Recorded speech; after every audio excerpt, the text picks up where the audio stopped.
Hello, this is a fully restored Bechstein Model 5, that's 6 foot 7 inches long, 1898. It's a common age for Bechstein Model 5. The soundboard is perfect, it's been restored and refinished, and as you can see it's been restrung.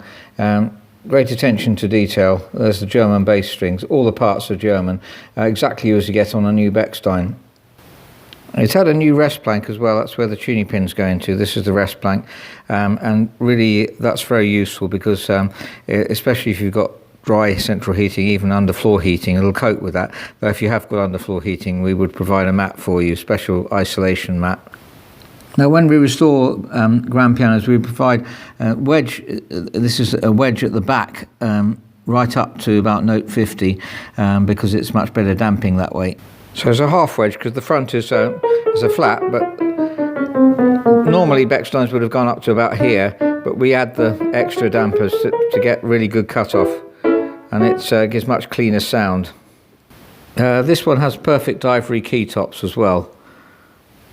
Now, one feature of Bechstein Grands is that the pedals are really low down, so if you've got a problem with legroom, if your legs don't fit in very well, there's enough room because the pedals are very low. You can bring them up a bit. A lot of pedals you can't bring up because your feet would be too angled, so you could put quite sizable caster cups. We provide glass caster cups, which bring it, if you want them to bring it out another inch, which gives you a lot more leg room. See, the top of the pedal here is 4.5 centimeters. Sorry, I don't think you can read that very well. Compare that. This is a Yamaha upright U3, and it has 6.5 centimeters. So and a lot of grands are very high as well. Now, it's been fitted with new arbel hammers, just as you get on a lot of makes of new German pianos, and you can see the top action's been totally replaced, and all the felts here as well. This roller, that's really important to replace, and we replace shanks and rollers because then the hinges are always the same tightness, which gives it much better touch, more even touch. Another thing which we've done on this piano is replace the old rocker system with an ordinary capstan system. A lot of Bechstein have an old rocker system. I'll show you one. This is a 1908 Bechstein, and it has a rocker system, as you can see here. There's the 2 screws. If you look back on the other one, you'll see that there's some, you can see where the holes have been filled there. This old system, it doesn't really make a lot of difference to the touch to replace it. It's more, much better for the technician because he has to adjust all the rocker system there instead of just a simple capstan. A very slight difference in touch, which you can sense if you come and try them both, you'll see, but not really that significant.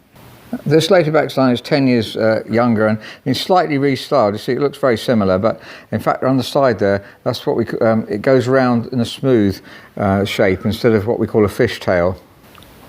So back to the fully restored one, you can see what we mean here by fishtail, affectionately known in the trade as fishtail, because it comes to 2 points. So it goes round here to a point, and then of course there's a point at the other side which is on the a 1909 one as well. So the other one's a Model B. The Model B's got a clear B on the frame. The A is a shorter piano. That's the Model B, which is the same length as the old Model V or 5. This previously restored Bechstein that's come into our possession also has perfect ivory keys. An important factor when we decide whether we're going to fully restore is whether the tuning pins are tight, and these are very tight. They're not as tight as the fully restored one, obviously. The tuning block's the original, but they are tight, so that's something that means we can guarantee it for 5 years. The soundboard's also in very, very good condition. And the main part of the soundboard is absolutely perfect. The back of it does have a crack. This is quite common. That's basically just opened up. There's no no light showing through it. But if we redid this piano, we redo that. It's not affecting the tone of the piano, though. I'm very happy to guarantee it without any problem. You'll find a lot of pianos this age will show that, and it doesn't mean say you've got to redo your piano if you've got one like that. But if it is redone, then obviously that will be filled. The important thing is also the tone. Obviously, we listen to the tone of the piano. We'd regulate the piano anyway. Round there is a bit harsh, but I think that's mainly, it does tend to get, Bechsteins do suffer from being harsh at this point. It is possibly slightly harsher than this side, which is something we can address by voicing the hammers. If it's really, really harsh, then you have to change the soundboard. Here's an older Bechstein we've fully restored. I think this was about 1885 or so. And and still going strong. We haven't changed the soundboard on this one either, and there's a slight difference of tone between those two parts. That's what you need to look at when you're looking at Bechsteins, because it does often vary. That's often a problem.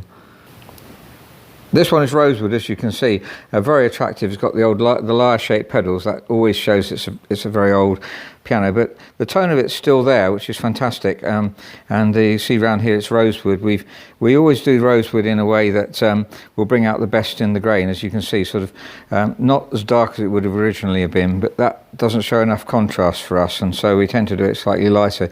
But around the side, look at that beautiful grain. This one's been fully French polished. We use at least 30 coats of French polish and then finish it off with antique waxing so it's not too shiny. The top of this, because of the lighting system, still reflects quite a bit, but if you have it really shiny you can't really see the grain at all. Goes back to the piano in stock, so we can increase the down. We increase the down bearing a bit on the bridge to give more power around here, and you can't really see any appreciable difference. Just do slight voicing, but and sings beautifully. That's the area where it needs to sing the most, mid treble. So that's a Bechstein Model 5 grand piano, 1898, 6 foot 7 inches long, and there's a stock piano. And just round the treble area, sings beautifully. And tenor.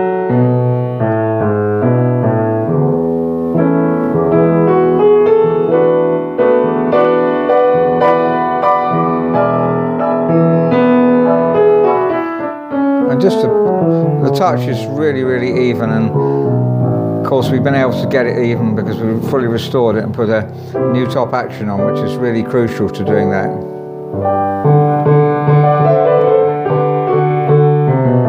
And the bass tone is rich right the way down to the bottom bass. It's a nice long bass strings as well.